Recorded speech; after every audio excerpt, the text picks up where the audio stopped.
Amados hermanos, que el Señor les bendiga un montón. Espero que la paz del Señor esté inundando nuestros corazones en Cristo Jesús. Seguimos en este tiempo de meditación de la palabra y vamos a seguir hablando acerca de la pereza. Tal vez es un tema no muy habitual desde los púlpitos, pero es un tema o un pecado con el cual podemos luchar nosotros como creyentes. Y hemos visto en el devocional pasado varios pasajes del Antiguo Testamento, más específicamente del libro de Proverbios, en donde nos hablan y nos animan a ser autodisciplinados, en donde nos animan también a trabajar con esfuerzo, a trabajar con tesón.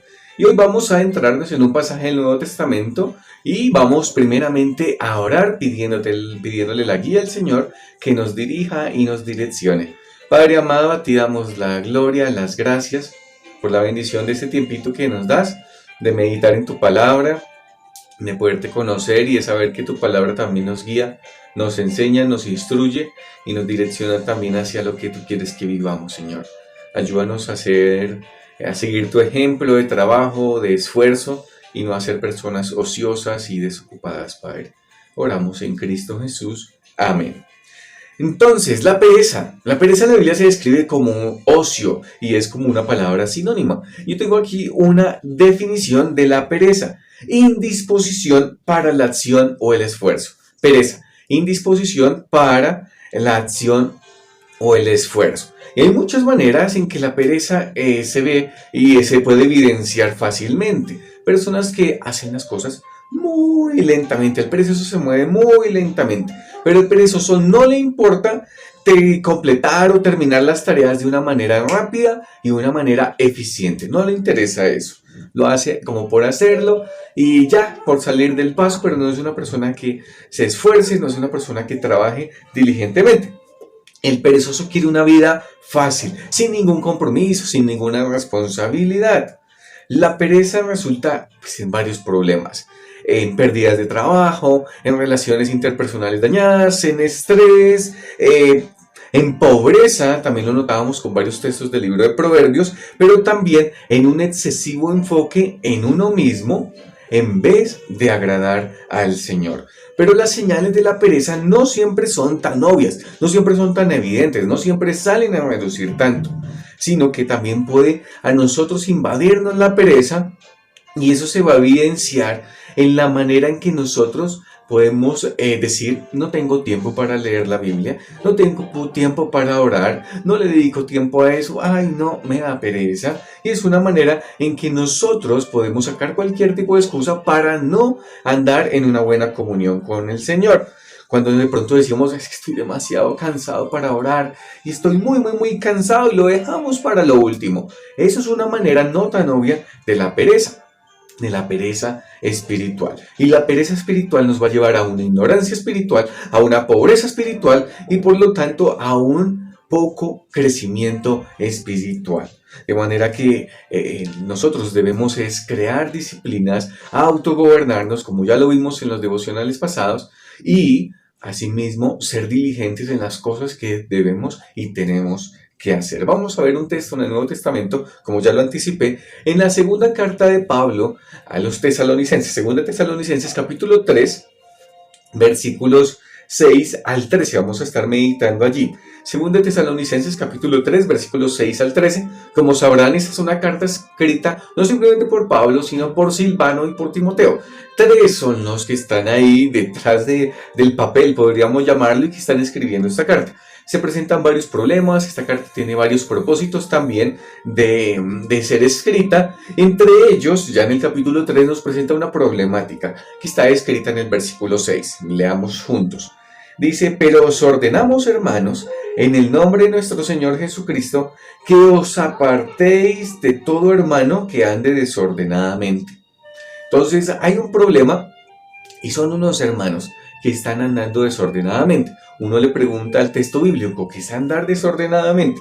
Y el mismo versículo 6 nos va a traer parte de la respuesta. Al final dice: y no según la enseñanza que recibisteis de nosotros.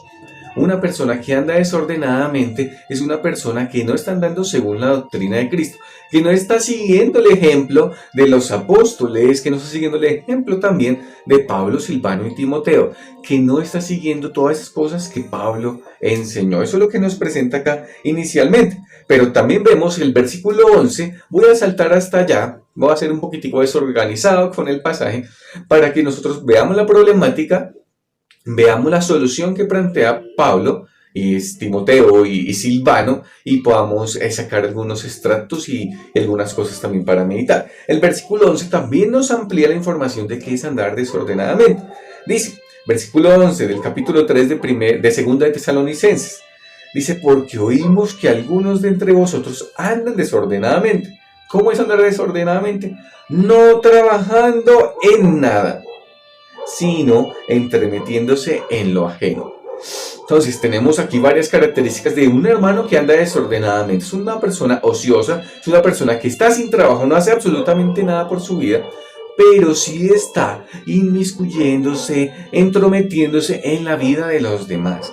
Es una persona que en medio de su ocio no se ocupa de su propia vida, no se ocupa de sus trabajos, de sus asuntos, sino está ocupándose y señalando a los hermanos, muy seguramente participando en chismes, metiéndose en rumores, una cantidad de cosas. Entonces mira cómo la pereza, el ocio, nos puede llevar y contaminar a otros tipos de pecado.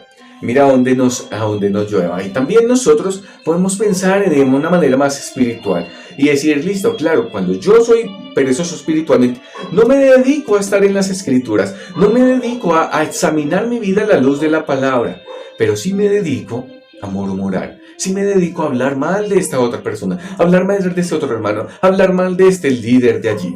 Y puedo caer en eso, en estarme entrometiendo, en estar murmurando, en estar en otros asuntos y no examinando mi propia vida. Entonces mira qué es lo que pasa, mira cómo la pereza la describe aquí el apóstol Pablo y dice es andar desordenadamente. Y eso no es andar conforme a la palabra, y eso no es andar conforme al ejemplo de Pablo y de Timoteo y de Silvano. ¿Qué nos manda la palabra hacer con este tipo de hermanos? Y va a parecer un poco brusco. Miren lo que dice Pablo, versículo 6. Vuelvo a leerlo. Pero os ordenamos, hermanos, en el nombre de nuestro Señor Jesucristo, que os apartéis de todo hermano que ande desordenadamente. Ya vimos que es andar desordenadamente. Ahora, ¿qué es el primer mandato que da el apóstol Pablo? Que os apartéis, que evitemos andar con ese tipo de hermanos. Suena duro, ¿verdad? Suena bastante fuerte, ¿verdad? Pero bueno, no dejemos la información así porque el apóstol Pablo también va a comunicar otras cosas que se debe hacer con respecto a esos hermanos. Versículo 12 dice así, a los tales, hablando de esos hermanos que andan desordenadamente, dice, mandamos y exhortamos por nuestro Señor Jesucristo que trabajando sosegadamente coman su propio pan. El apóstol Pablo dice, yo también los mando, los exhorto. Y el apóstol Pablo mandar es dar instrucción, enseñar, guiar, conducir. Y exhortar habla también de que apremiamos, de que los animamos a que sigan un curso de conducta. Es como advirtiéndoles del peligro, les dice, mira hermano, camina de esta manera. Pues no es tanto como que, bueno, ya, esa persona se convierte en mi enemigo y ya lo es hecho. No, es tu hermano en Cristo. Ahora, evítalos, no compartas mucho tiempo, no te establezcas en una amistad supremamente fuerte que compartas tanto tiempo.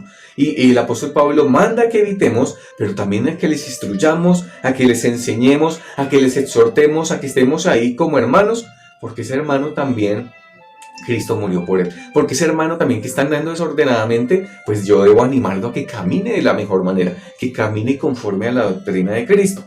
Y no nos debemos juntar en razón de compartir mucho tiempo con esos hermanos porque pues tristemente tenemos un principio de imitación. Y ese principio de imitación lo que nos lleva es al punto de, si yo comparto mucho con ese tipo de personas, pues va a ser influenciado y voy a terminar también andando en esa pereza y en ese ocio.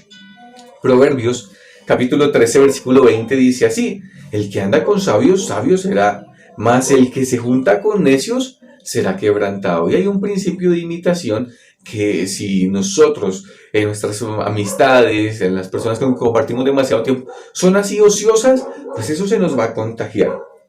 Ahora es algo para examinar nosotros también y examinar si ustedes son padres de familia.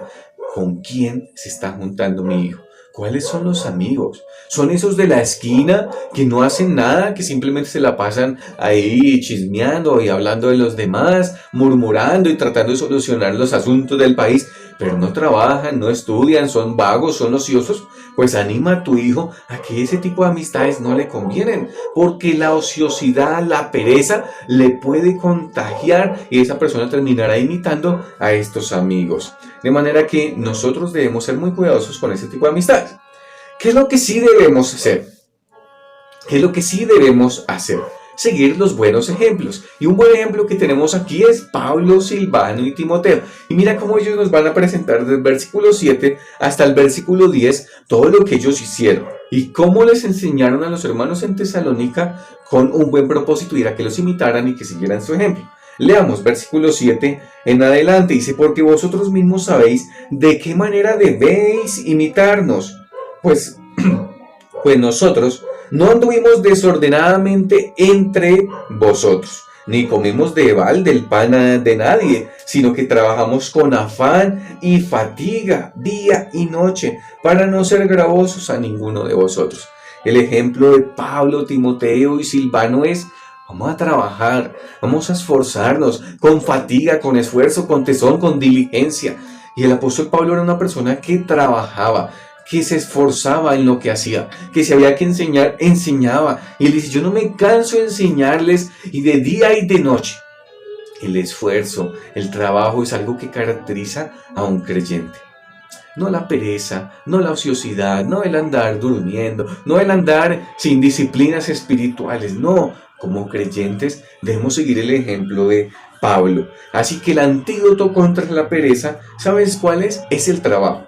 Pero no el trabajo de hacer las cosas como nosotros llamamos aquí en Colombia chambonamente, hacerlas superficialmente como por cumplir, sino sabemos que cada trabajo es una oportunidad para agradar al Señor. Sigamos leyendo aquí, versículo 9. Dice, no porque no tuviésemos derecho, sino por daros nosotros mismos un ejemplo para que nos imitéis. Porque también cuando estábamos con vosotros os ordenábamos esto: si alguno no quiere trabajar, tampoco coma. Y aquí tenemos es que aprender a disfrutar del fruto de nuestra labor, que si el Señor nos dio manos, nos dio un trabajo, vamos a esforzarnos, vamos a hacerlo de la mejor manera, porque así agradamos al Señor, así no nos enfocamos excesivamente en nosotros. Es que yo necesito descansar, es que necesito dormir. Sí, nos cansamos, nos agotamos físicamente, claro que sí. Necesitamos el descanso, claro que sí. Pero no debemos enfocarnos excesivamente en el dormir ni en el trabajar, sino debemos ser disciplinados, debemos doblegar esta carne, debemos no atender a todas las pasiones y a todos los deseos de nuestro cuerpo, sino ser disciplinados, no autogobernarnos. Dios nos ha dado dominio propio para que también asimismo podamos trabajar con esfuerzo, con diligencia. ¿Qué aprendemos de Pablo, Silas y Timoteo? Son buenas preguntas que quiero dejar aquí. ¿Qué comportamiento modelaron ellos para los hermanos en Tesalónica? ¿Podríamos nosotros decir lo mismo? Mira, yo he trabajado con fatiga, con esfuerzo, con cansancio. No he comido el pan de balde, no he trabajado aquí de gratis, ni he pedido, ni he mendigado con todos para que ustedes me den. ¿Podríamos decir exactamente las mismas palabras? ¿Se parece a nuestra manera de vivir la vida de Pablo, Timoteo y de Silvano?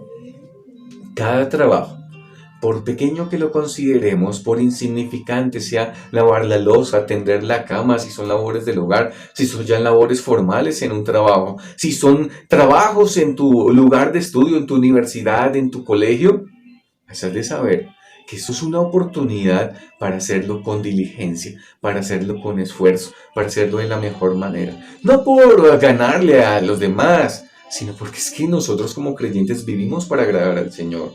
Vivimos para agradar al Señor, de manera que cada trabajo, por pequeño que lo consideremos, es una manera de adorar, de glorificar el nombre de Dios. Trabajar con esfuerzo, con tesón, con diligencia. Esa es la virtud de un creyente. Ahora, termino con este versículo, el versículo 13. Después de que Pablo les anima y dice en el versículo 12, a los tales mandamos y exhortamos por nuestro Señor Jesucristo que trabajando sosegadamente coman su propio bien, que trabajen tranquilamente, en silencio, no para que los estén mirando, no para que, ay, vea este hermano cómo trabaja, y yo lo hago en público y lo hago de la mejor manera, porque es que quiero ganar el reconocimiento de los demás. No, no, hermano, no es así. Mira lo que dice el versículo 13. Y vosotros, hermanos, no os canséis de hacer el bien. No nos esforcemos, no nos cansemos de trabajar diligentemente para el Señor. No nos cansemos de seguir esforzándonos, de ser diligentes en nuestro trabajo.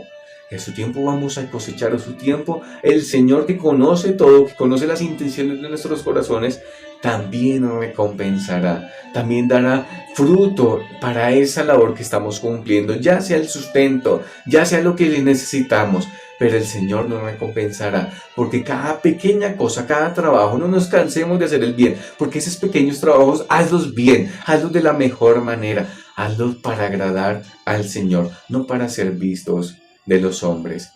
De manera que lo que hemos aprendido es: los perezosos debemos ser diligentes, no seguir ese ejemplo, ser autodisciplinados y sobre todo en las cosas espirituales, en los temas que conciernen a la lectura, a la oración, debemos ser bastante diligentes, allí debemos estar, porque la pobreza espiritual tristemente nos va a llevar a la pereza espiritual, nos va a llevar a una pobreza espiritual, a una ignorancia espiritual y a una falta de crecimiento. No saquemos ninguna excusa para decir: me dio pereza orar, estoy muy cansado. No, hermano, seamos diligentes, esforcémonos, dobleguemos nuestra carne, sobre todo para esas cosas espirituales. Que el Señor nos siga guiando y ayudando y direccionando hacia lo que es su voluntad, y que podamos expresar esta sana y buena doctrina en la manera en que tú y yo trabajamos en las labores cotidianas. ¿Cómo lo hacemos? ¿De la mejor manera? ¿O estamos siendo un poco diligentes y estando y entrándonos en esta forma de pereza, haciendo las cosas por hacerlas, no dedicando el más mínimo esfuerzo a las cosas? Que el Señor nos guíe y nos direccione, y oramos. Padre bueno, gracias por tu palabra, por la bendición de poderla escudriñar y de saber qué es lo que tú quieres. Pedimos tu ayuda y tu dirección para que podamos agradarte en todas las cosas que hacemos, por pequeñas que sean. Alabamos tu nombre y a ti damos la gloria y las gracias, y oramos en Cristo Jesús. Amén. Amados, que el Señor les continúe bendiciendo. Nos vemos una próxima vez y chao, chao.